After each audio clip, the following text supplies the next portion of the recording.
Hi guys and welcome back to League 11.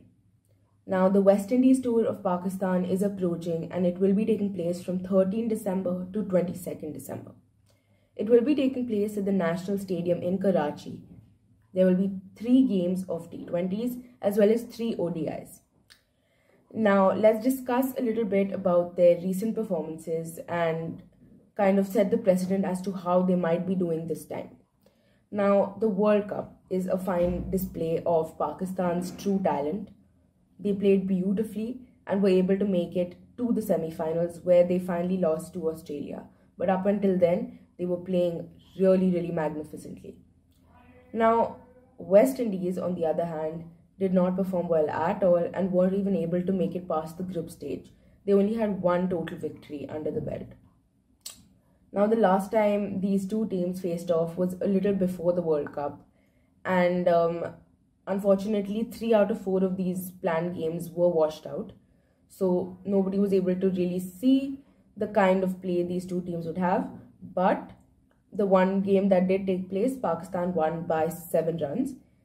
And the World Cup is a true demonstration of the fact that West Indies is going to be having a tough time ahead of them. Now, these teams will be resting some very key players, some players that you have been hearing throughout, but they will be resting them and instead putting some new talents. Now, for Pakistan, the squad updates are that there will be no Shoaib Malik, no Imad Wasim, no Hassan Ali, and no Mohammad Hafiz as well. The captaincy will be that of Babar Azam's. Now, as for West Indies, they have a lot more changes, as their captain Kieran Pollard will not be playing due to a hamstring injury. Now instead, the captaincy will be maintained by Nicholas Pooran for the T20s, and for the ODIs it will be maintained by Shai Hope.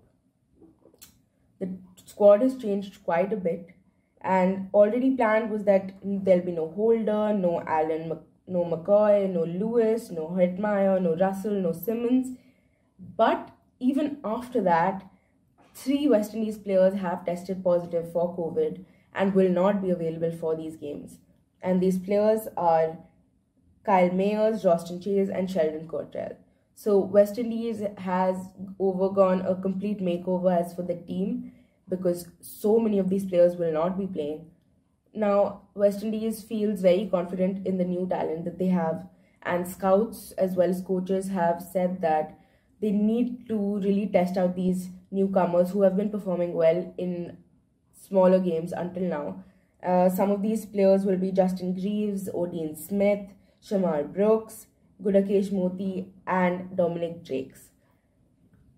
Now, these games, it will be a little tough for West Indies. It's just the kind of, I just sense that it will be a challenge because Pakistan is playing beautifully. Let's see how the fresh faces go up against these old big guns with experience. And let's see if we can find some new Chris Gales or a new Jason Holder in these fresh faces. Stay tuned.